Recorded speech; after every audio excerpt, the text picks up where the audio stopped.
You said you have a theme, right? So Tom Segura is a theme. So you cross paths again? Sort of. So then I worked with Christina Pazsitsky, lovely his wife. And you know, if you're a real man, you say Tom Segura is Christina P's husband. Right? But anyway, so I'm working with Christina P on an off night at a club, and I won't name it. I don't think it matters, but I won't name it. And so I'm excited. That story I just told is not much of a story for her. She'd be like, oh, yeah, okay. So I don't tell that story. I just, I worked with your husband once. Cool. Tight. That's it. Yeah. All right. Thousands of clubs on the I go up, murder. No, I do whatever, do fine. Featuring this time, not hosting, one level up on the show. I'm hanging back in the back, kicking back, relaxing, and about 15 minutes into her set, I look over to the bar and I see bartender, and real big, we call him Big Adam. Big Adam, a security pin a guy on the bar top. You're gonna go, you gonna go, and he's gonna go now. He's fine to go. He wants, I'll go, but I'm not happy about it. And he walks by me and he's flipping over tables and chairs to really show he's a man. Yeah. And I'm just in the back booth, you know, flirting with ladies on the internet probably or something, I don't know. And the Match.com days, yeah. And now, now I'm like, I gotta follow this, and you start kind of videoing because that's how I become famous now. And I get out there, and I turn that off because I realize this is, I'm involved now. I just involved myself, and I go, what did he do? And go, him call the server a C word 3 times. And I was like, in a row? Yeah, was he trying to summon one? I don't know why I asked that. I don't think that's important to the story. Yeah, it is, to me it is. I do think it would be weird if he was like, C, I'm out of here. With 1, you're like, what a jerk. With 3, you're like, well, now I want to hear his perspective 3 times. So I was like, all right, that's bizarro. And it's kind of those things where like you find that out and I involve myself, and I've never fought in my life. I don't fight. I arm wrestle. You see me at a bar, you want to arm wrestle, I'll beat you in arm wrestling.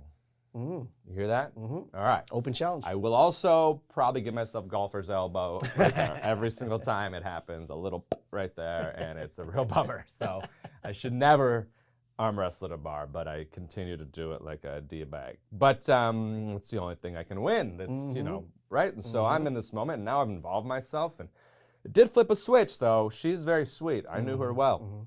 And I go, you can't, you gotta go. And he goes, oh, I would like to fight the bouncer. And I was like, oh.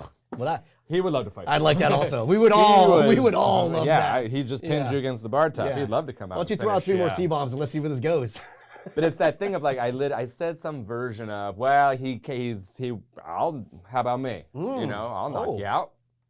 And then, that thing where you like pee your pants immediately because you're like, I've never been in a fight before. Unfounded courage of being. I've been beat up a bunch. That's different than being in a fight before. Maybe because I fight like that. But he does. He kind of like runs at me. I go one of these and I go, oops, I hope that. Bop, one time, and then he just took a nap on the sidewalk. He just immediately started snoring, and so you hit the button. So I was apologizing as he fell. By the way, I was like, I've never done this before. What do we do now?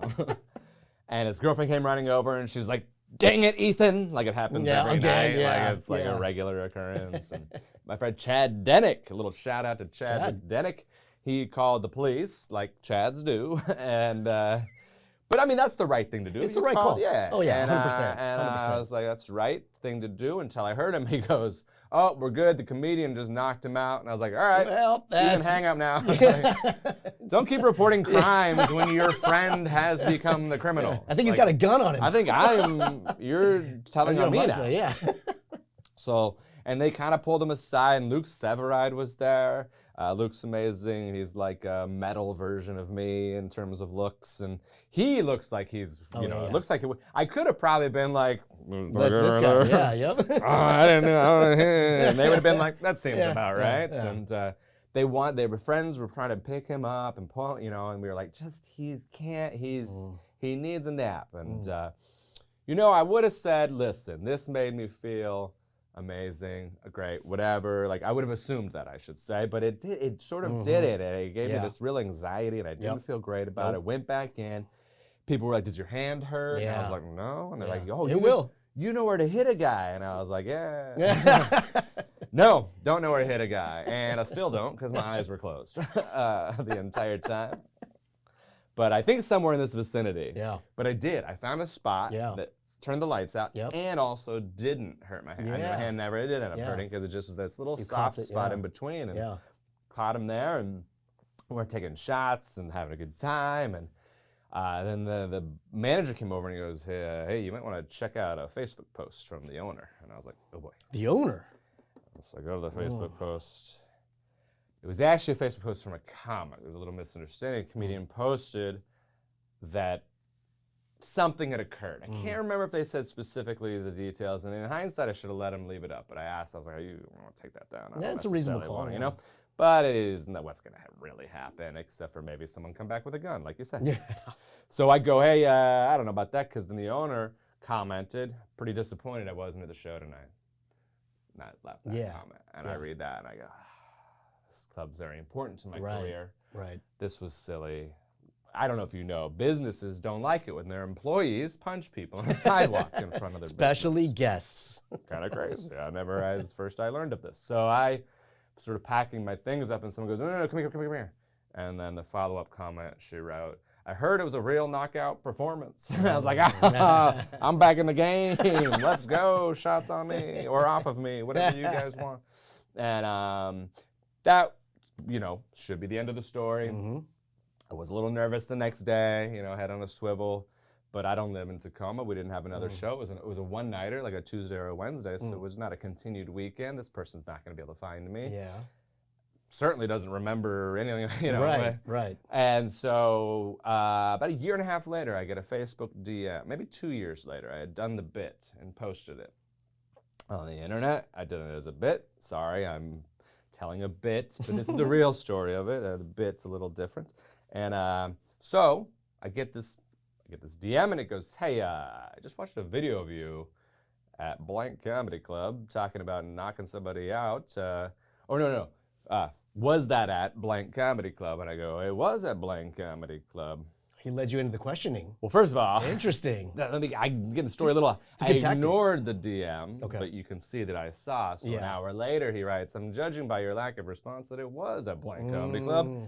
That was me." And I go, "Oh, well, I wasn't ignoring you. I just had a show, and okay, well, hey there." And he was like, "That's crazy. I totally deserved it. I was being an asshole that night," which is hilarious. He wrote whole, W-H-O-L-E. Nice, so, yes, you were being a whole ass.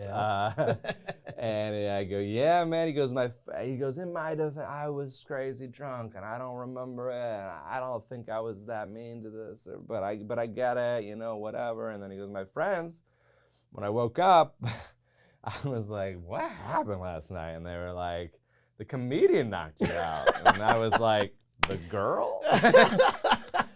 And then they go, no, the one before, the bald guy. And he goes, "Oh, wow, that's great. Really? He knocked me out? Why?" And then they tell him the story, and he's going, "All right, well, yeah." Meanwhile, comedians across the country are like, "For your service?" Yeah, right. And then he did some version in the DMs of like, "We should, do a photo op, like a Mike Tyson." Like police evidence, just like police evidence. There's no the statute of limitations has not run out. So actually, how long is it? Yeah, what is it? 5 years? Whatever. I don't know. Track that guy down. I don't know. Good luck. But has he been in touch since? No. Yeah. We just kind of did a short back and forth, and I went ahead and called it at that point. Yeah. It was a moment in time. I mean, maybe he's been to a show since. I don't know. You get banned from a comedy club. It's not like they, put your photo on the wall necessarily. So who knows? Where that fella is. Reach out. Right. Reach out. We'll put you on the wall. I'll arm wrestle you. Wrestle to a fall. Pinfall.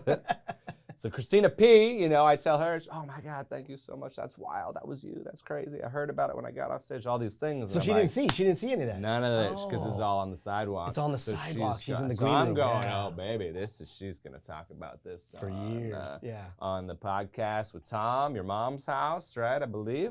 And nope. Zero. No Not even a mention of mention? it. No. Because on their show, it's like, how was your shows this weekend? Fine. Yeah. Nothing. Anything abnormal? No. You defended her honor. I did. And there was no. And you know what?